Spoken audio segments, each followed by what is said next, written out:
4 hours of direct sun, 8 hours of direct sun, the same 15 fall crops, and one question that matters to almost anyone gardening beside a house, fence, tree line, or shaded patio.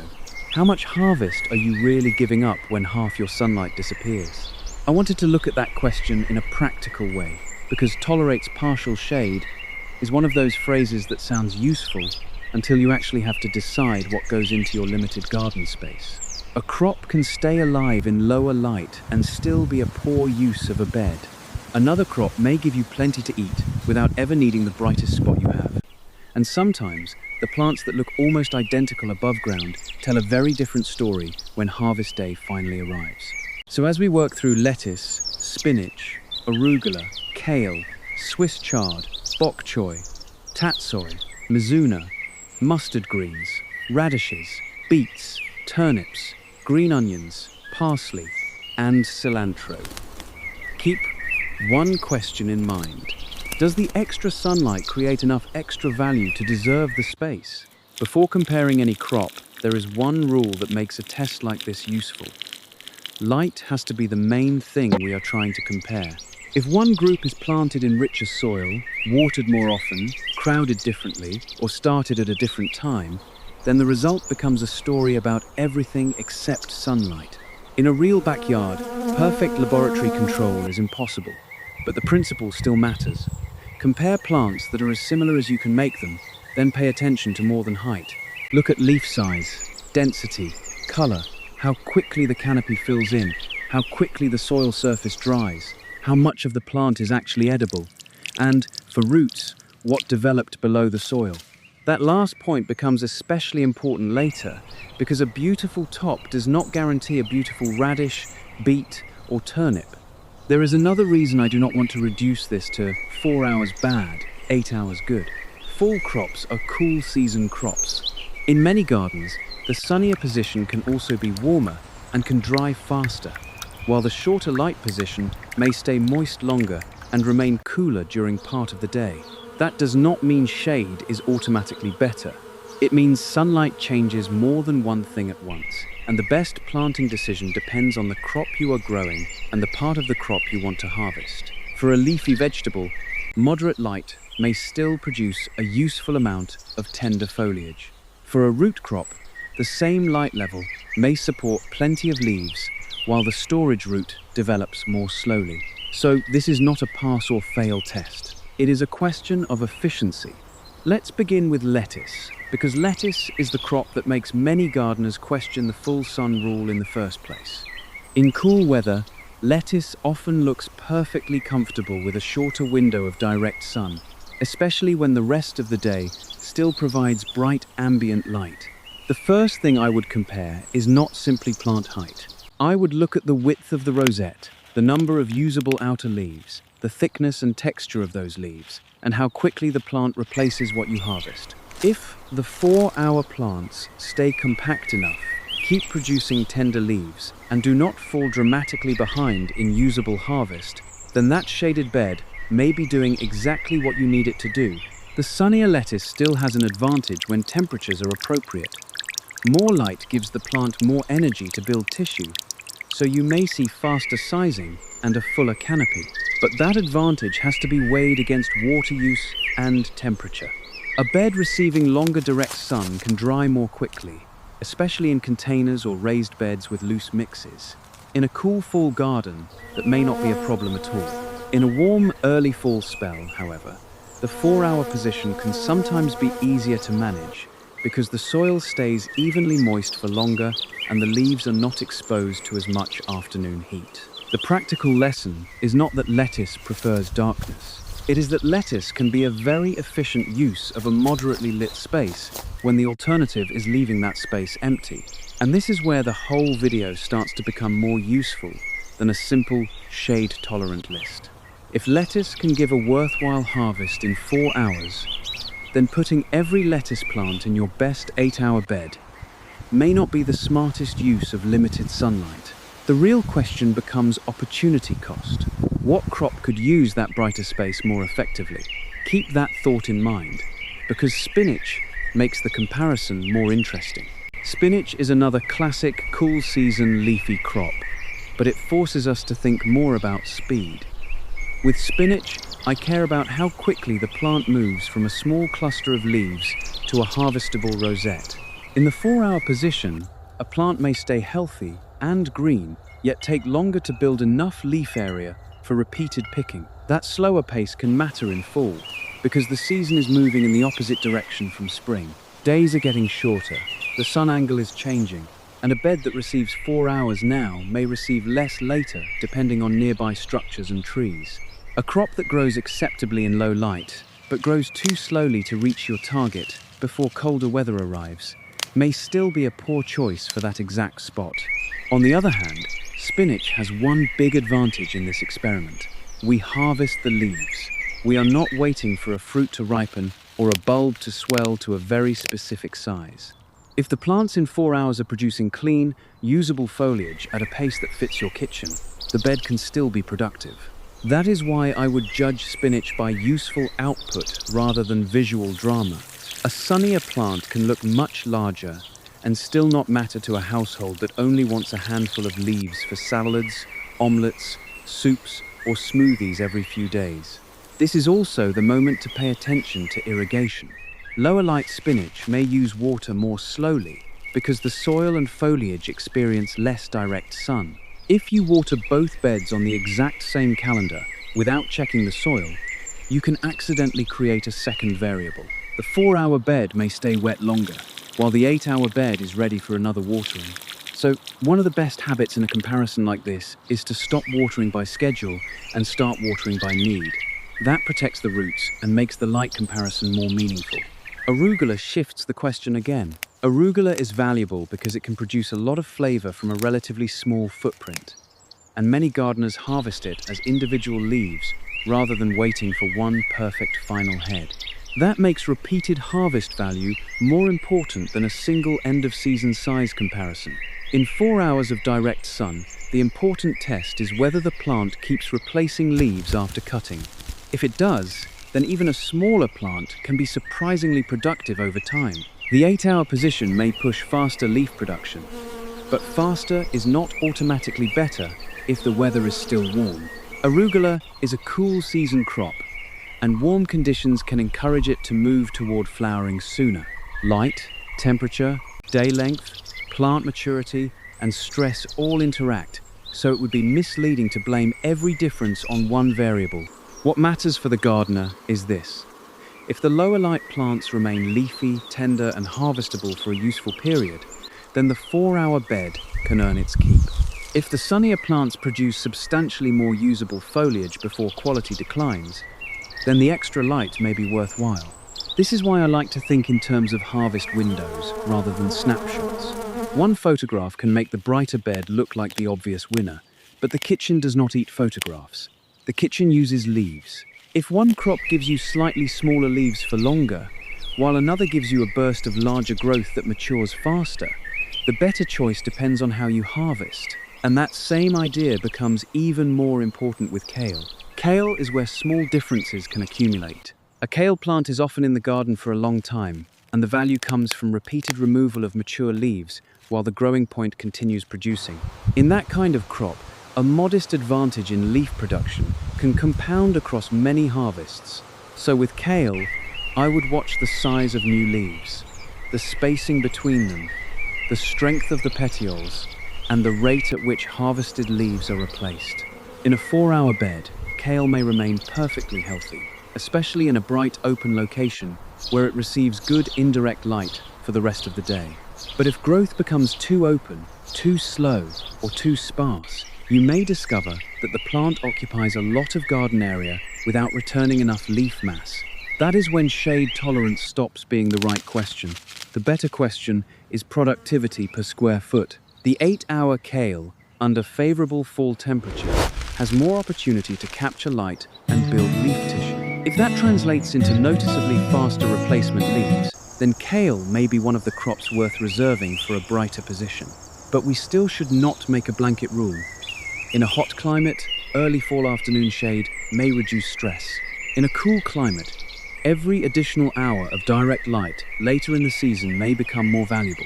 This is why a gardener in Maine and a gardener in Texas can both be growing kale in fall and still make different decisions about the best bed. After lettuce, spinach, arugula, and kale, one thing should already be clear. 4 hours of direct sun is not the same as darkness, and it is not automatically a failed vegetable garden. The real contest is becoming more specific. Which crops give enough edible material in that 4-hour window to justify the space? And which crops use extra sunlight so effectively that they should get priority?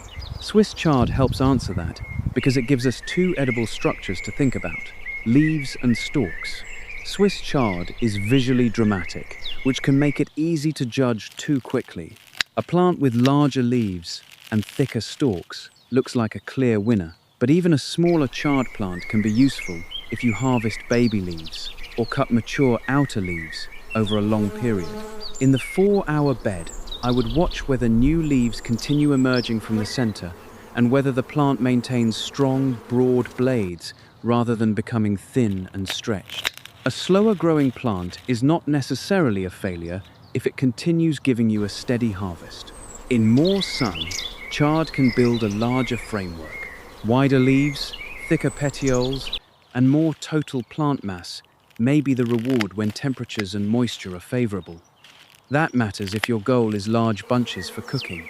If your goal is occasional small harvests, the extra sunlight may create more plant than you actually need. Again, we are not just asking which plant wins, we are asking where the difference matters. Chard also reminds us to look at the soil. A large leafy canopy can move a surprising amount of water. A brighter bed with bigger plants may dry not only because the sun hits the soil longer, but also because the plants themselves are transpiring more. Meanwhile, the smaller plants in the 4-hour bed may keep the root zone moist longer. That difference can tempt a gardener to water both beds equally because the plants were started together. Resist that temptation. Check the soil, then water. Equal treatment is not always fair treatment when the plants are using water at different rates. Bok choy changes the visual target. Instead of simply wanting a stream of loose leaves, many gardeners want a compact plant with broad petioles and a dense, usable center. That means structure matters. In a lower light position, bok choy can remain green and edible, but if the plant stretches too much or builds less mass, the final harvest may feel less substantial, even though the plant never looked unhealthy. This is the kind of crop where I would compare the whole edible plant, not one impressive leaf. How tightly are the leaves arranged? How thick are the petioles? How much usable material is there once damaged or overly small leaves are removed? Those are more meaningful questions than simply asking which side looks taller. The sunnier bok choy may have an advantage in building a denser plant, but temperature still matters. Bok choy is a cool season brassica, and stressful warmth can push growth in directions you do not want. If the 4-hour bed receives morning sun and afternoon shade, it may stay cooler during a warm fall period. If the 4 hours come late in the day after hours of deep shade, the result may be different. 4 hours describes duration, but not intensity, timing, or the amount of bright indirect light around it. That is one reason gardeners should treat any hour recommendation as a starting point rather than a guarantee. Tatsoi is next, and tatsoi is almost designed to challenge our assumptions because of its low, spreading growth habit. A compact rosette close to the soil can make differences in plant height almost meaningless. Instead, look at diameter, leaf count, leaf thickness, and how quickly the center fills back in after harvest. If the 4-hour plants maintain a dense rosette and useful leaf production, tatsoi can make a strong case for a moderately lit bed. This is also a good crop for thinking about what enough means. If your household uses tatsoi in salads and stir-fries occasionally, a smaller but steady patch may be more than sufficient. If you are trying to produce large bunches every week, the sunnier position may be more valuable. Maximum biological growth and maximum practical value are not always the same thing. Mizuna pushes that idea even further because it can produce a loose mass of finely divided leaves and is often harvested more than once. In a comparison, I would pay attention to how quickly the canopy refills after cutting and whether the lower light plants become too open. If the 4-hour patch keeps producing a harvestable canopy, then it is using that limited light well. If regrowth slows dramatically, the apparent shade tolerance may not translate into the succession of harvests you wanted. At this stage, there is a pattern worth noticing. Leafy crops give us flexibility. We can harvest them young, we can harvest them repeatedly, and we can adjust our expectations. That flexibility makes them some of the best candidates for less than perfect light. But it can also fool us, because almost any amount of green leaf can feel like success. Mustard greens are a good final test before we move underground. Mustard greens can be grown for baby leaves or allowed to develop larger leaves, and that choice changes how we judge the two beds. If the goal is baby greens, even a moderately lit patch may give plenty of useful harvest. If the goal is large, mature leaves and rapid replacement after cutting, the extra energy from a sunnier bed can become more valuable. So I would not rank mustard by one harvest alone. I would ask how quickly the bed recovers and how much edible leaf area it returns over time. Flavor and texture can also shift with growing conditions, but this is an area where it is easy to oversimplify. Light is only one influence among temperature, plant age, water status, and variety. So, rather than claiming that one bed will always taste milder or stronger, I would use taste as an observation, not a universal rule. The measurable and repeatable part of the comparison is growth and usable harvest. By the time we finish the leafy greens, the 4-hour bed has already proved something important. Partial sun can be productive. But that does not mean every crop belongs there. Up to this point, most of what we cared about was visible above the soil. We could look at a leaf and make a reasonable guess about what we were going to eat. With the next 3 crops, that shortcut becomes dangerous. Radishes are the first real underground test. A radish can make a respectable top and still disappoint you when you pull it. The leaves tell you that the plant is alive and photosynthesizing, but the harvest goal is usually the swollen root. So now the question changes from how much foliage did we get to did the plant put enough energy into the storage organ we actually wanted? In 4 hours of direct sun, radish foliage may still look convincing. That is exactly why I would avoid judging early. Wait until the roots have had time to develop, then compare shape, firmness, and usable size. If the lower light group produces lots of leaves, but consistently smaller or slower roots, then radish becomes a stronger candidate for the sunnier bed. If root development remains satisfactory for your cooking needs, then the 4-hour patch may still be worth using. The key word is satisfactory. Gardeners often chase the biggest possible harvest when what they really need is a reliable harvest. A slightly smaller radish that forms well and arrives when you want it may be more useful than a record-sized root that required your best bed. But if lower light delays swelling so much that the roots remain thin while the season advances, then the opportunity cost becomes hard to ignore. Radishes also teach a broader lesson about crop labels.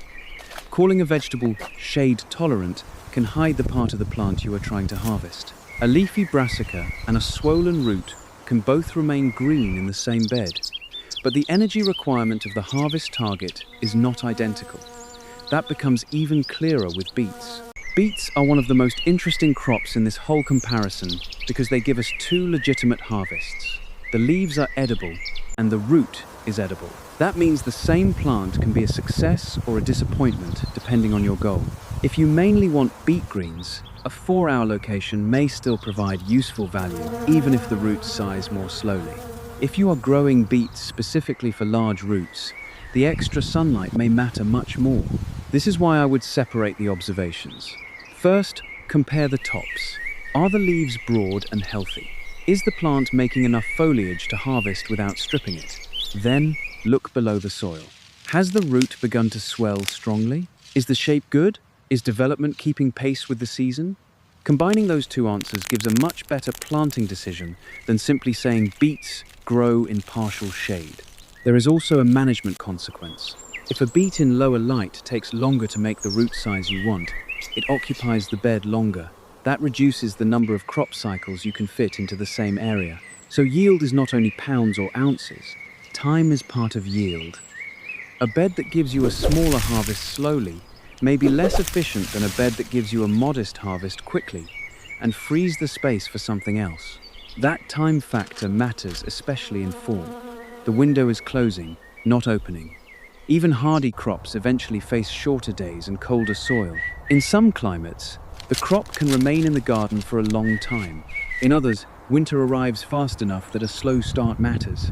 This is why local climate has to sit beside sunlight in every final recommendation. Turnips complete the underground trio, and they give us the same useful split between leaves and roots. Turnip greens can be harvested, but many gardeners are waiting for a swollen root.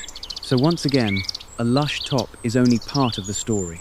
If the 4-hour plants give beautiful foliage but lag noticeably in root development, then extra sun may create real value.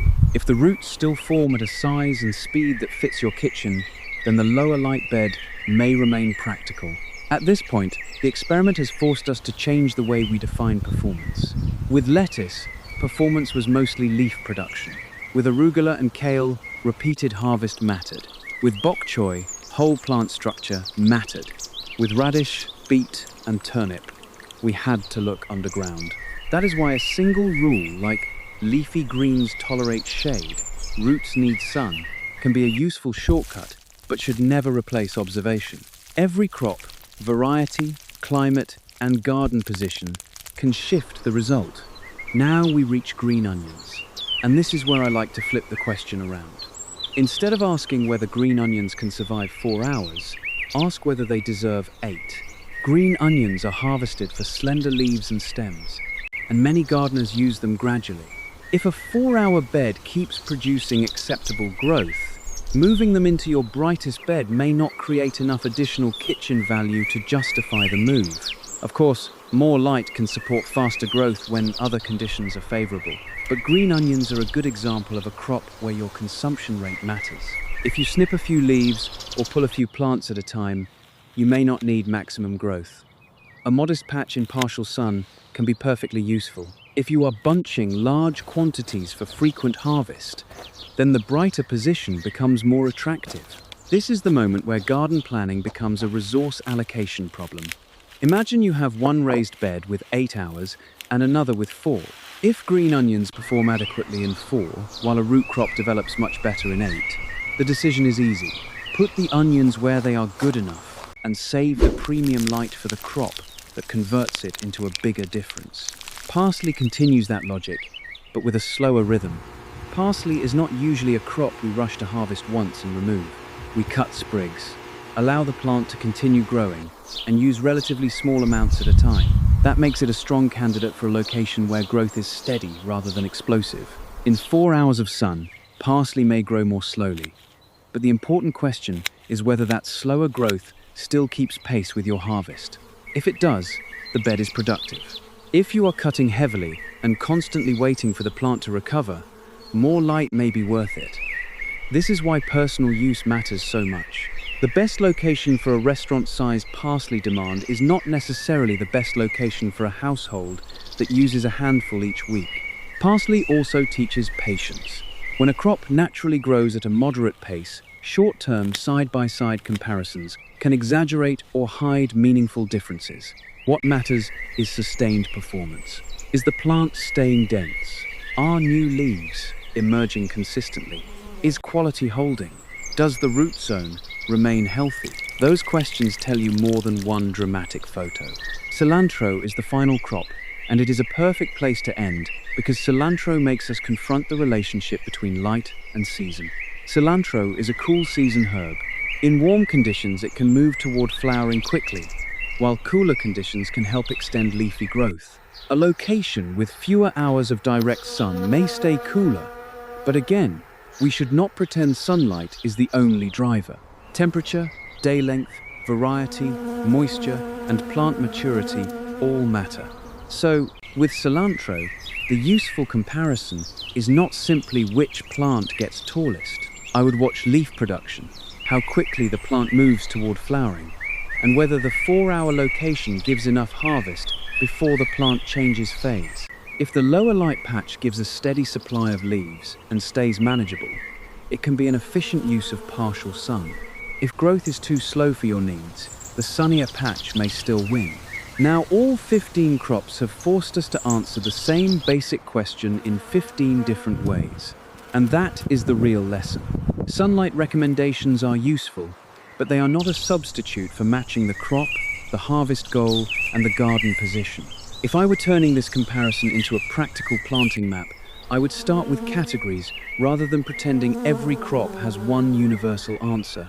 The first category is crops that can be strong candidates for a 4-hour garden when the site is otherwise bright and the weather is appropriate. Leaf lettuces, spinach, arugula, tatsoi, mizuna, mustard greens, parsley, cilantro, and green onions often belong near the top of that conversation because the harvested portion is foliage and because we can accept smaller but repeated harvests. Kale and Swiss chard can also work in partial sun, especially where heat makes some afternoon protection useful. But if you want maximum leaf mass, a brighter position can increase their value. The second category is crops that may remain usable in 4 hours, but deserve closer observation if maximum size is your goal. Bok choy sits here because whole plant mass and compact structure matter. Kale and chard can move into this category when you want large bunches rather than occasional leaves. Even spinach can move here in a cool climate late in the season, when faster growth before winter becomes more important than heat protection. The third category is where I would be most careful about giving away the sunny bed. Radishes, beets, and turnips, when the primary goal is well-developed roots. That does not mean they cannot grow with 4 hours of direct sun. It means the underground harvest gives us less room to be satisfied with foliage alone.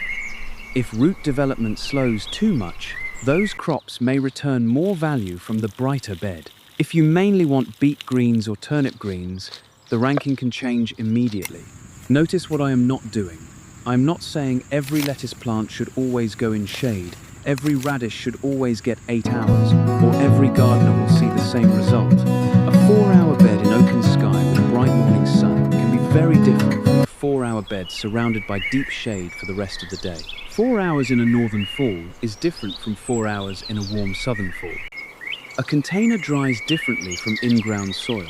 A raised bed against a south-facing wall behaves differently from one shaded by a tree. The hours give you a useful framework, but your garden supplies the final answer. There is also a difference between direct sun and total light. A plant that receives 4 hours of direct sun may still spend the rest of the day in bright, open shade. Another plant may receive 4 direct hours and then sit in a dark corner. Those are not equivalent environments. So if you want to repeat this comparison at home, do not stop at a stopwatch. Watch the plants. Look for stretching. Look for thin leaves. Look for slow canopy fill. Look for long periods of wet soil. Look for roots or storage organs that lag behind the tops. Then compare that with the sunnier part of your garden. You do not need a laboratory to learn from your own space. You just need to change one major variable at a time and keep your expectations clear. One of the most useful things you can do is create a simple sunlight map. For a few days around the season when you plan to grow, note when direct sun reaches each bed and when it leaves. Do not assume the pattern from midsummer is still accurate in fall. The sun angle changes, shadows lengthen, and nearby buildings or trees can suddenly become much more important. A bed that looked like full sun in June may behave like partial sun later in the year. Then match crops by priority. Put the crops that show the strongest response to extra light in the premium positions. Put flexible leafy crops and herbs into the moderate light positions. If a crop performs well enough in 4 hours, consider that a success, not a compromise. You have just increased the productive area of your garden without building another bed. Water each area based on how quickly it actually dries. This may be the most overlooked part of a sun comparison. Less direct sun often means slower drying. If you keep watering the 4-hour bed on the same schedule as the 8-hour bed, you may create chronically wet conditions and then blame poor growth on shade. Check below the surface. Let plant demand and soil moisture guide the watering. Spacing matters too. In lower light, avoid creating an unnecessarily dense canopy that shades itself even more. Follow appropriate spacing for the crop and harvest style, and remember that baby leaf production can use different spacing from full-size plants. Air movement also matters. especially where leaves stay wet longer. Partial shade is not an excuse to pack plants so tightly that foliage remains damp and disease pressure rises. Nutrition should stay balanced. It is tempting to respond to slow growth in low light by adding more fertilizer. But fertilizer cannot replace light. Excess nitrogen can push soft, leafy growth without solving the underlying energy limitation. Feed according to the crop and soil needs, not according to frustration. And perhaps most important, define success before you plant. If your goal is one big beetroot, judge the beetroot. If your goal is beet greens, judge the leaves. If your goal is baby lettuce, do not wait for a giant head before calling the bed productive. If your goal is a few sprigs of parsley each week, you do not need the maximum biomass a plant can theoretically produce. Your harvest goal determines whether 4 hours is enough. That is what makes the phrase maximum yield more interesting than it first appears. Maximum yield for a plant is not always maximum value for a garden. A crop that produces 10% more in the sunniest bed might still be a poor use of that bed if another crop would gain far more from the same light. The smartest garden is not the one where every individual plant receives ideal conditions. It is the one where the whole garden produces the most useful food from the conditions you actually have. So if your backyard only gets 4 hours of direct sun in some places, do not write those places off. Use them strategically. Start with leafy greens and herbs that can turn moderate light into repeated harvests. Watch long-season leafy crops to see whether the slower growth still matches your needs. Be more cautious with crops where the important harvest is a swollen root, especially when the season is short. And reserve the brightest positions for the crops that show you, in your own garden, that they can truly convert those extra hours into something you care about. There is one more way to make these 15 comparisons useful, and that is to separate light tolerance from harvest strategy. Take lettuce as an example. If you harvest outer leaves continuously, a plant that grows a little more slowly can still fit your routine because you are never asking it to build one enormous head all at once. The same logic applies to arugula, mizuna, mustard greens, parsley, and cilantro. You can harvest in small amounts and allow the plant to recover. That flexibility is a kind of hidden advantage in partial sun. It lets you match the harvest to the rate of growth instead of forcing the plant to meet a single finish line. Kale and Swiss chard are slightly different because they can occupy the bed for a long time. That makes cumulative production more important. A 4-hour plant that looks fine after a week may become less efficient after many weeks if every replacement leaf arrives more slowly. So when you evaluate these crops, do not compare only one moment. Think about the total number of useful harvests the bed gives you across the season. This is especially important if garden space is tight. A large plant that stays in 1 square foot for months needs to keep earning that square foot. Bok choy, tatsoi, and the other compact Asian greens add another dimension. The shape of the crop can matter as much as the number of leaves. If you want baby leaves, lower light may still be entirely workable. If you want a full, dense plant with thick petioles and a compact center, the brighter bed can become more valuable. So before judging a crop, decide whether you are growing it as a baby green, a cut-and-come-again crop, or a full-size plant. One species can belong in different sunlight categories depending on the harvest style. The same idea changes the way we judge radishes. Some gardeners harvest radish greens, but most are waiting for the root. If the tops look lush while the root remains narrow, that is not the result they wanted.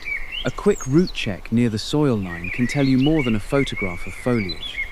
With beets and turnips, the choice becomes even more personal because both tops and roots are useful. A lower light bed that gives excellent greens may be a success for one gardener and a disappointment for another.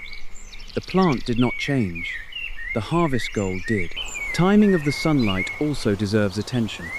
4 hours of morning sun followed by bright afternoon shade is not identical to 4 hours of intense late afternoon sun.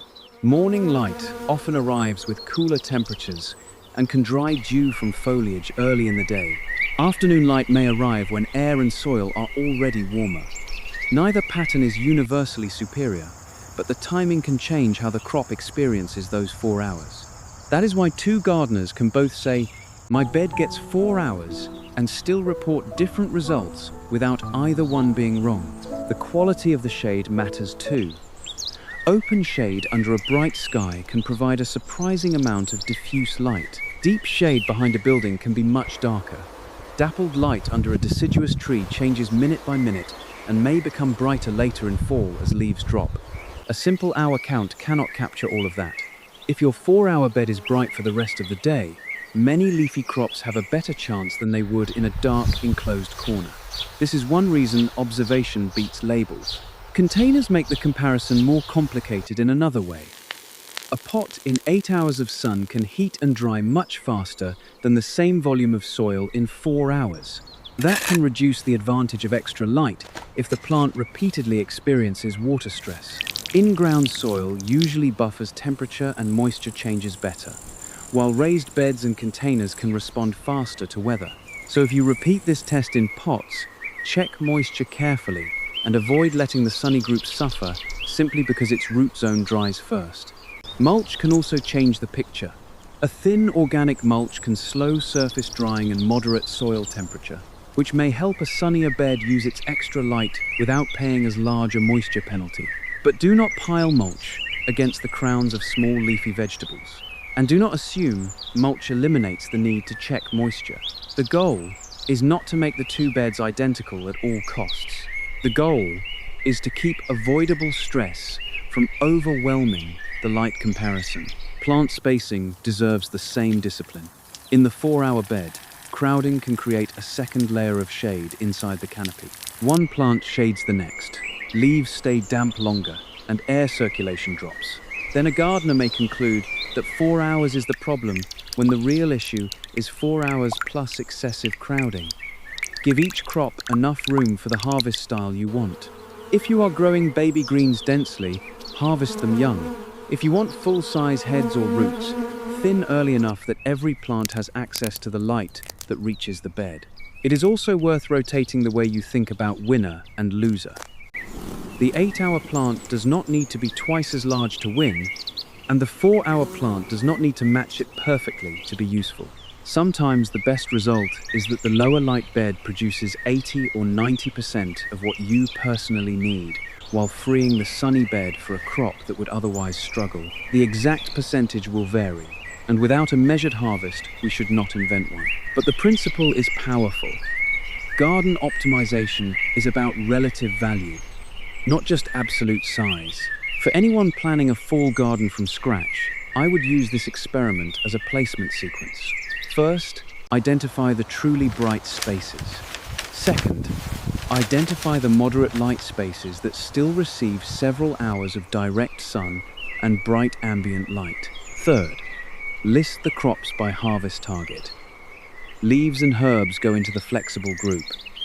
Roots and compact heads go into the group that deserves closer light attention. Then plant a small trial if you are unsure. A few plants can teach you more about your exact yard than a generic sunlight chart ever will. And when you trial a crop, keep notes that are simple enough to maintain.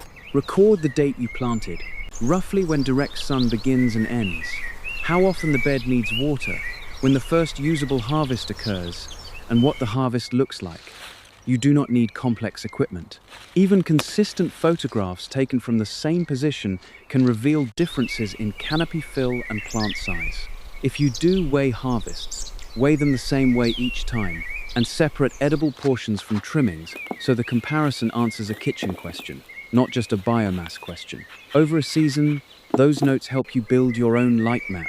Maybe your 4-hour bed becomes the permanent home for lettuce, parsley, cilantro, and green onions.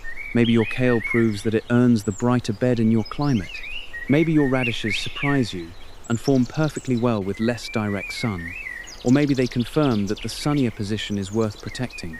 The point is not to force your garden to match a universal ranking.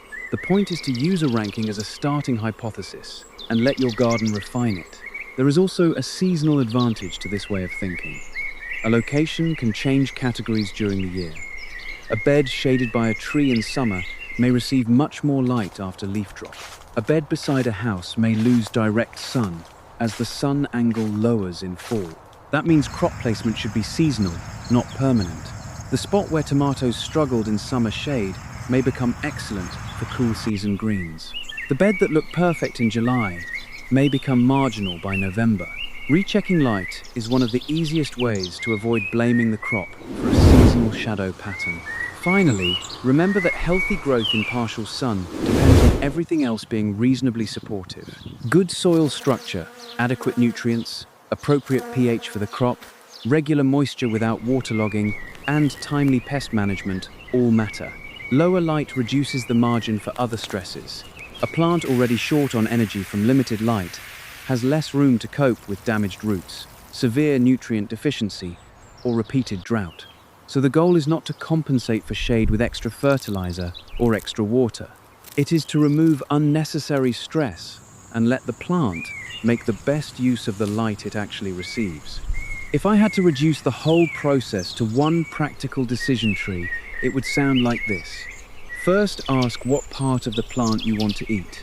If the answer is leaves, 4 hours may be worth testing because you can harvest young, harvest repeatedly, and accept a smaller plant without losing the entire crop.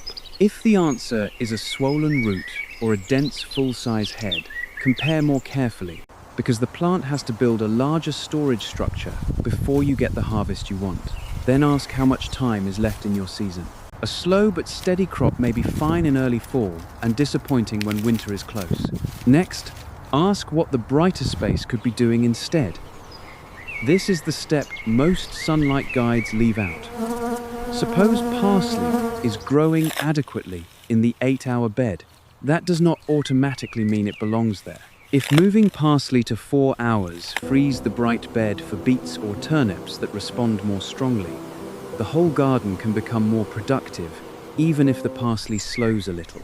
The best planting plan is often created by comparing crops against each other, not by optimizing each crop in isolation. Then watch the plants for signals that the compromise has gone too far. Excessive stretching, very thin growth, unusually slow recovery after harvest, persistent wetness around the roots, and a failure of roots or heads to develop are all reasons to reconsider the location. On the other hand, compact, healthy foliage, regular new growth, manageable moisture, and a harvest rate that matches your kitchen are signs that the lower light spot is doing useful work. You are looking for function, not perfection. That is also why I would never judge the 4-hour bed after only a few cloudy days or one warm week. Weather can temporarily amplify or hide the difference between locations. Look for the pattern across enough of the crop's growth to make the comparison meaningful. If possible, repeat the same crop in another planting. Gardening is full of one-time surprises, but repeated observations are what turn a surprise into a useful rule for your own yard. And keep the final ranking flexible. A crop can move between categories as your goal changes. Spinach grown for baby leaves may be an easy 4-hour choice, while spinach you want to size quickly before hard winter weather may deserve more light. Beets grown for greens can tolerate a different placement decision than beets grown for roots. Cilantro in a warm fall may benefit from a cooler position, while cilantro in a cool northern garden may appreciate every useful hour it can get. The ranking is not a law. It is a tool for making better trade-offs with the conditions in front of you. The most important result from a comparison like this is not a winner. It is a map. A map of where lettuce can work, where kale earns more light, where radishes need a better chance to build roots, where parsley can quietly produce without taking premium space, and where the same 4-hour spot that looked useless before can become one of the most efficient parts of the garden. 4 hours is not 8 hours. The difference is real, but the difference does not have the same value for every crop. That is the mistake behind so many simple sunlight rules. Plants do not read labels, and gardens are not built from perfect averages. They respond to actual light, actual temperature, actual moisture, actual soil, and the way you harvest. So, the next time you look at a partially shaded bed, do not ask only, "Can I grow vegetables here?" Ask a better question. Which vegetables make this light worth using? Once you start thinking that way, shade stops being an empty part of the garden and becomes another growing zone with its own job. The best garden is not necessarily the garden with the most sun. It is the garden that uses every hour of sunlight where it creates the most value.